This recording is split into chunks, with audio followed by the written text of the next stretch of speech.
You've heard of ghost stories, but what about a ghost phone call? Picture this. 1999, a group of students in the UK stumble upon a lone, red payphone, deep in the middle of a forest. And get this, it only rings when someone is about to go missing.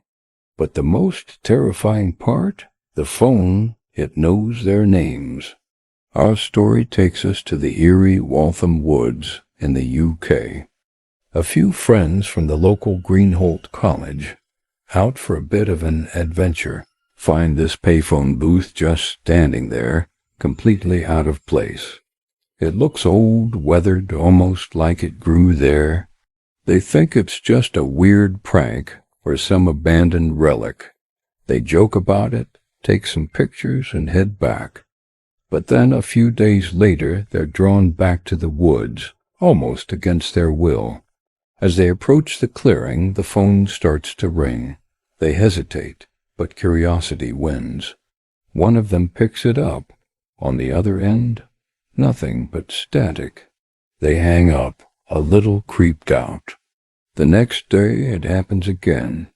Ring, static, and the day after that. Ring, static, always 3 times, never 4. It became the strange little ritual. But soon the strange ritual turned into a nightmare. They started bringing a tape recorder, determined to figure out what was going on. One evening the phone rang as usual. They picked it up, hit record, and listened.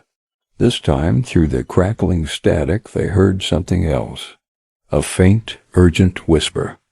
It was hard to make out, but it sounded like a voice, desperate and pleading. They listened to the recording over and over again, trying to decipher the words. Then, on another night, the call was different. The static was louder, more aggressive, and through it, a single clear word was whispered. A name. It was the name of one of their friends in the group. They all brushed it off as a coincidence, their minds playing tricks on them. But 2 days later, that same student vanished without a trace. Panic set in. This wasn't a prank anymore. They were terrified, but they felt they had to go back. Maybe the phone held answers. The next time it rang, another name was whispered from the receiver. And just like before, that person disappeared a few days later. It happened again and again. The group dwindled, one by one, picked off by this phantom caller. Fear turned into a grim, desperate obsession. They had to know what was happening. They continued to record every single call, their collection of tapes growing into a library of horror. Then came the final recording.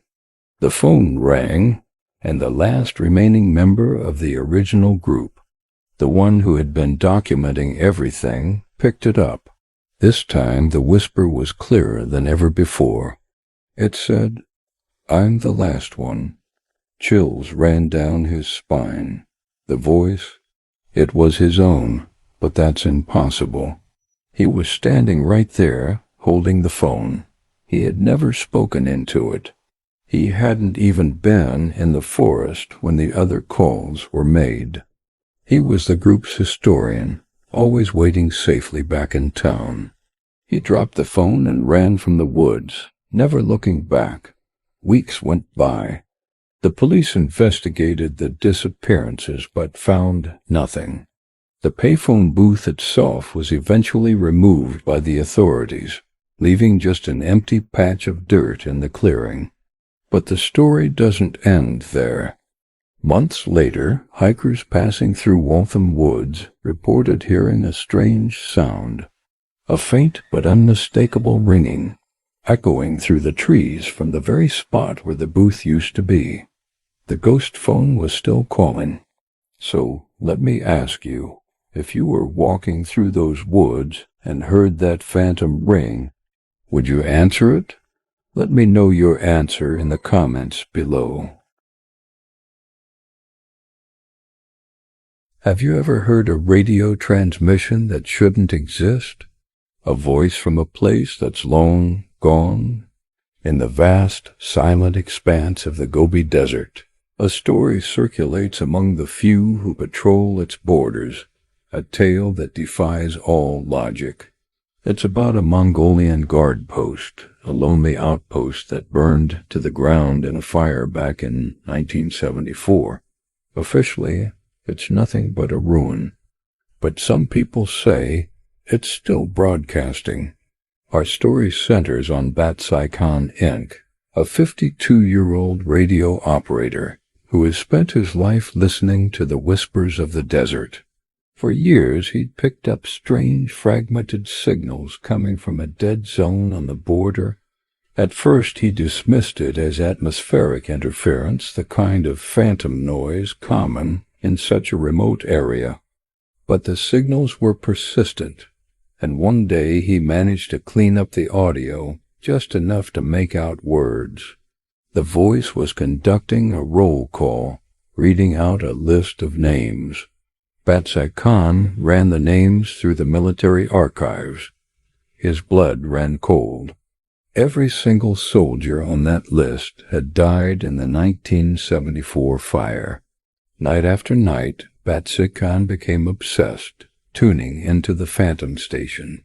He would sit in his Khan's room for hours, headphones pressed tight against his ears, meticulously documenting every crackle and pop. He started recognizing patterns in the static moments where the ghostly transmissions became clearer. The voices spoke in an old Mongolian military dialect, using radio codes and call signs that were discontinued decades ago, right after the fire. It was like listening to a recording from half a century past, but it wasn't a recording. The messages were different every night. Sometimes behind the voices he could hear other sounds, the crunch of boots on gravel, the faint metallic scrape of a rifle being shouldered. It sounded like a fully operational guard post. He felt like he was eavesdropping on ghosts. A spectral platoon still standing guard in the ruins. One night, the transmission was different. The usual calm, procedural tone was gone. After a long stretch of silence, a voice, crystal clear and trembling with fear, broke through the static. It said, "We are not alone out here." The message was followed by the sound of frantic, heavy breathing, and then, abruptly, silence. But before the signal died, a string of coordinates was broadcast a location Batsai Khan knew all too well. It was the exact site of the burned-out guard post. He immediately reported the incident. An investigative team was dispatched to the remote coordinates, expecting to find nothing more than cold ashes and forgotten history. When the team arrived at the ruins, the desert air should have been frigid. Instead, the atmosphere inside the skeletal remains of the communications room was strangely warm, thick with a residual heat, as if a full bank of high-powered radio equipment had been running just minutes before they got there. They found no equipment, of course, just charred debris and dust. But as their own radio operator tried to contact headquarters, he heard it. Faintly, underneath his own signal, was another sound. The unmistakable rhythmic whisper of breathing, coming from a station that wasn't there. What do you think was out there with that spectral platoon?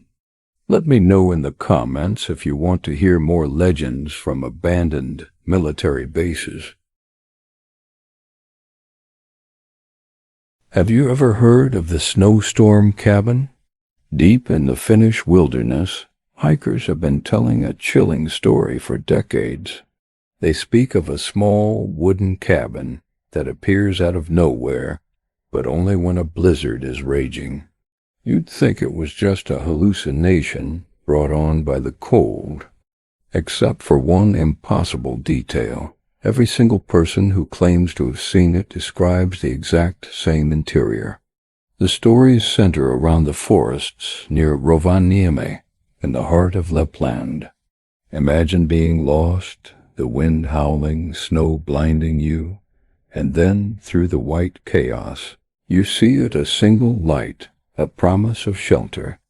One of the most detailed accounts comes from a young hiker named Tulanimi. She was 26 when she went missing for 2 days during a sudden, violent storm. When she was found, she was disoriented but unharmed, and she told a story that sent shivers down the rescuers' spines. She said she found the cabin. And like everyone else, she mentioned one specific, disturbing detail: a wooden rocking chair in the corner, moving slowly back and forth on its own.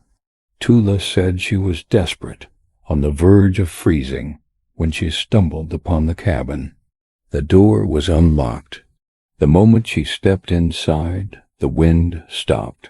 It was eerily quiet and surprisingly warm.